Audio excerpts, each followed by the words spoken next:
6, 7, 8, 9, 10. 1, 2, 3, 4, 5, 6, 7, 8. Pas ya? Sampai biru ini 28. Dari biru sampai biru ini 28. Berarti nanti yang ada increase-nya adalah di bagian yang lengkung saja. Bisa nanti ditandai dengan warna oranye misal ini ya. Ini 1, 2, 3, 4, 5. Nah, ini oranye ya. Ini nanti yang ada increase-nya. Lalu dari yang sebelah sini nanti cukup diisi dengan 1 DC saja, begitu sampai dengan sini. Berarti hitung 1, 2, 3, 4, 5, 6, 7, 8, 9, 10. 1, 2, 3, 4, 5, 6, 7, 8, 9, 10. 1, 2, 3, 4, 5, 6, 7, 8 di sini.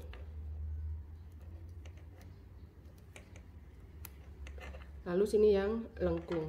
Nah, sekarang kita mulai merajut ya untuk round 2. Round 2 polanya di sini kita buat DC increase. Ya, ada 2 stitch. Berarti kita buat dulu 2 DC increase di sini. Ini tadi setelah membuat slip stitch tanpa tambahan 1 chain, langsung buat masuk ya ke stitch ini, stitch dimana tadi membuat slip stitch ya, kembali di sini. Oke. 1 DC pertama sama dengan sebelumnya. Saya buat 1 SC plus 1 chain. Kemudian kita buat 1 DC normal di stitch yang sama. Ini terhitung kita jadi 1 DC increase sudah. Lalu karena kita butuhnya 2 DC increase, jadi di stitch berikutnya kita juga buat DC increase ya. Nah, seperti ini 2 DC increase. Lalu 28 DC.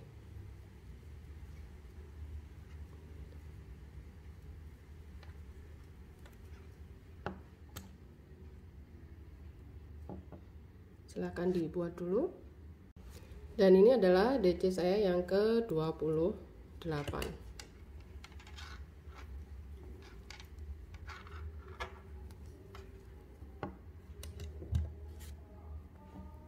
Di sini saya pasang lagi ya stitch markernya, jadi nanti supaya tidak merepotkan lagi, tidak perlu hitung-hitung lagi sebenarnya ya.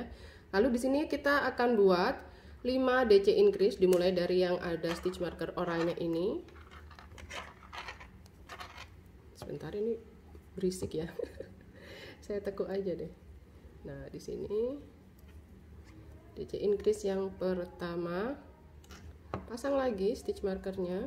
Ini juga untuk meminimalisir kekeliruan ya teman-teman, daripada nanti bedel begitu ya. Lebih baik semuanya ditandai, ribet di awal tapi nyaman di akhir ya. Ini yang ketiga.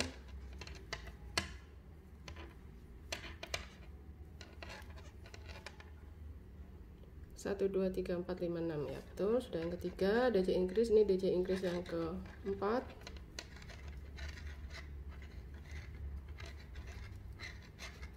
Dan ini DC increase yang ke-5.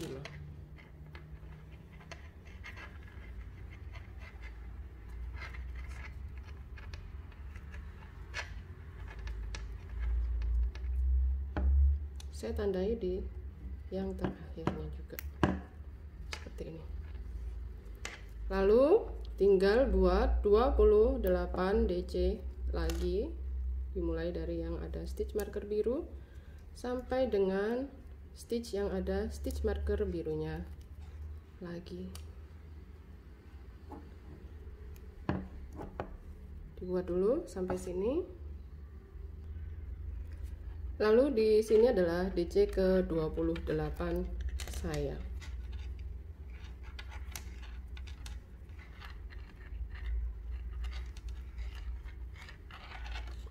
Pasang kembali stitch marker. Lalu setelah itu dilanjutkan dengan membuat 3 DC increase dimulai dari sini.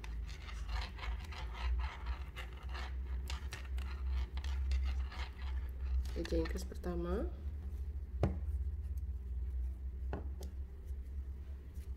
kemudian di sini yang kedua,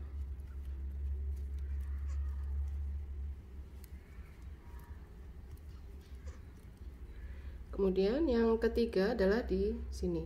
Ini tadi adalah loop yang ditarik itu ya. Nah, jadi kita melewati ini.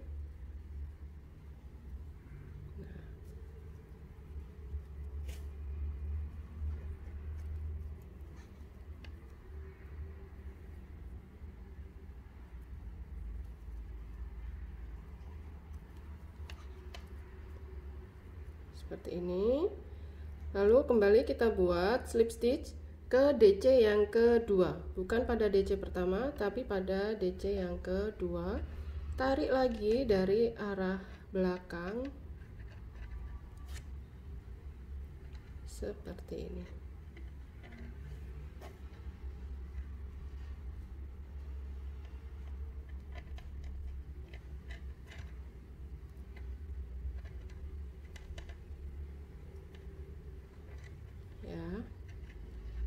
Hasilnya seperti ini untuk bagian lengkung yang sebelah sini.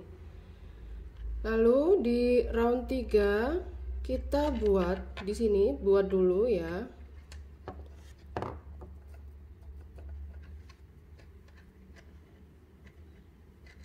DC increase seperti sebelumnya, 1 SC plus 1 chain ya, dihitung sebagai 1 DC, kemudian 1 DC lagi di stitch yang sama ya, ini DC increase, kemudian 1 DC, lalu DC increase,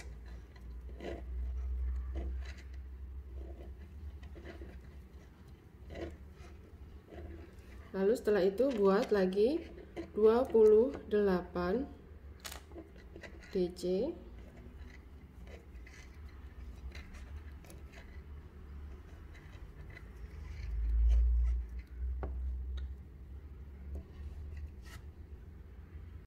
dan setelah selesai membuat 28 DC berarti kita akan merajut di bagian yang lengkung Di sini kita buat pengulangan DC increase, kemudian 1 DC diulang 5 kali. Ini kita buat dulu DC increase-nya.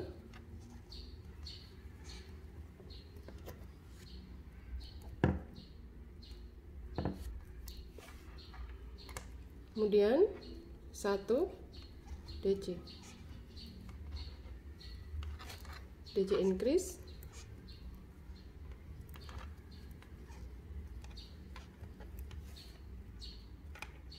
satu DC.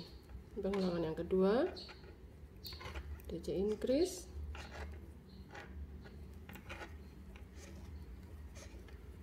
satu DC. Pengulangan yang ketiga sudah selesai. Lalu di sini DC increase plus 1 DC yang pengulangan keempat. Lalu di sini DC increase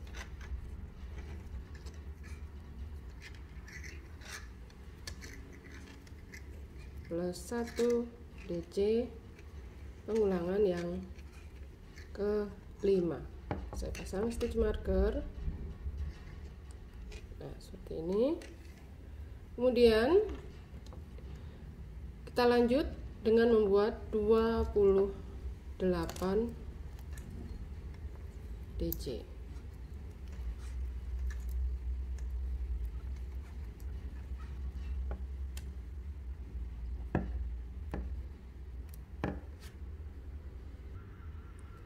Nah, ini saya sudah selesai membuat 28 DC-nya untuk sisi yang sebelah sini. Lalu di bagian lengkung ini, di sini kita mulai dengan membuat 1 DC terlebih dahulu ya, teman-teman. Lalu di stitch berikutnya DC increase.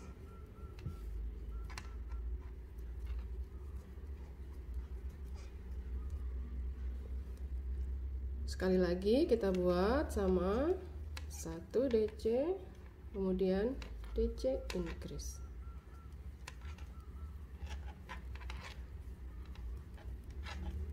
Lakukan lagi 1 DC, kemudian DC increase. Dan di stitch terakhir kita isi dengan 1 DC.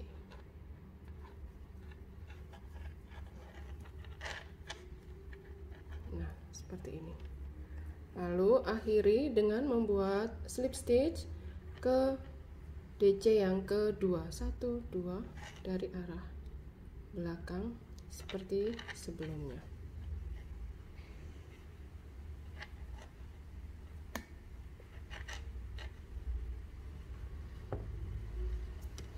Dan teman-teman sudah bisa melanjutkan perajutannya untuk round 4. Nah, ini punya saya sudah selesai sampai dengan round 4, pola round 4 sesuai dengan pola yang tertulis pada layar video. Kemudian karena ini jumlah stitch sudah 96 ya, saya membuatnya mencapai sampai dengan round 4 saja itu sudah bisa 96 stitchnya. Jadi di sini akan saya akhiri pembuatan bagian alas begitu ya. Nah, kalau kita akhiri di sini dan selanjutnya di round 5 kita akan masuk ke badan tas, maka nanti posisi sambungan akan berada di samping atau di sudut sebelah sini ya. Jadi nanti kalau misalkan dengan badan tas dimulai di bagian ini, maka dia akan sedikit terlihat dari arah depan. Nah, supaya dia posisinya ada di samping, maka nanti untuk memulai perajutan badan tas, startnya kita akan pindah posisi dari sini. Maka dari itu bagian ini silahkan diakhiri ya. Saya akan mengakhirinya dengan invisible join. Jadi ini setelah membuat DC yang terakhir tanpa tambahan chain atau apapun seperti ini, kita langsung potong benang, lalu lepas ya, keluarkan seperti ini. Kemudian ini adalah stitch terakhir barusan, stitch pertama, stitch kedua. Maka dari stitch kedua ini dari arah depan ya, kali ini dari arah depan kita tarik ini ekor benang seperti ini. Oke. Lalu dari arah belakang di stitch terakhir hanya lewati back loop saja atau loop yang belakang. Seperti ini. Nah, jadi tampilannya bagian ini akan lebih rapi seperti ini ya hasilnya. Lalu nanti ini ekor benang bisa diikutsertakan di perajutan untuk bagian badan tasnya. Nah, seperti ini ya untuk alasnya ini karena jumlahnya adalah 96, ini maka bisa dipakai misal kalau dengan pola mozaik yang kelipatan polanya adalah 12 stitch begitu, ini bisa 8 kali pola ya, 8 kali pengulangan motifnya karena 8 kali 12 sama dengan 96. Begitu juga kalau misalnya 24 ya, ini bisa 4 kali pengulangan motif ya karena 4 kali 24 96 dan sebagainya ya, termasuk kalau misalnya 6 kali 16 begitu ya. Kemudian berapa sajalah yang sekiranya bisa atau ada di penghitungan pola yang totalnya adalah sampai dengan 96. Lalu kalau misalnya teman-teman mau melanjutkan ke badan tas begitu ya, saya biasanya merajutnya itu adalah dari bagian back loop. Untuk round pertama menuju badan tas itu saya biasanya menggunakan atau merajutnya di bagian back loop sehingga nanti hasil rajutannya tasnya misal seperti ini ya. Nah, dia maka akan terlihat ada bentukan seperti ini sehingga bagian bawah itu lebih flat ya. Tampilannya akan lebih rata begitu dibandingkan kalau teman-teman merajutnya melewati dua loop, biasanya akan terlihat lebih melengkung begitu ya, kurang ada tegaknya gitu ya. Nah, ini punya saya hasilnya sampai dengan di sini melakukan 4 round itu kurang lebih 8 cm ya, karena 4 round punya saya, satu roundnya ini tinggi DC nya adalah 1 cm, 1 1 1 1 ini berarti 4 ya, 4 cm karena ini kita melakukannya memutar berarti 2 kali 4 punya saya 8 cm. Lalu untuk ke arah sininya ini kurang lebih 21 ya, 20 setengah lah ya, 20 sampai dengan 21 ya, ini 21 dari sini sampai sini 21, kemudian yang sininya 8 cm. Tapi ini juga dipengaruhi helaian benang ya. Kadang kita dapat benangnya ada yang playnya lebih kecil daripada yang biasa kita pakai, kadang juga agak besar. Jadi itu juga berpengaruh kepada ukuran. Nah, seperti ini perajutan kita. Ini semua stitch marker sudah bisa dilepas ya, teman-teman. Sudah selesai membuat alasnya. Semoga ada manfaat yang bisa diambil dari video ini. Sampai jumpa di video saya lainnya. Semoga sehat selalu dan selamat berkarya. Sampai jumpa.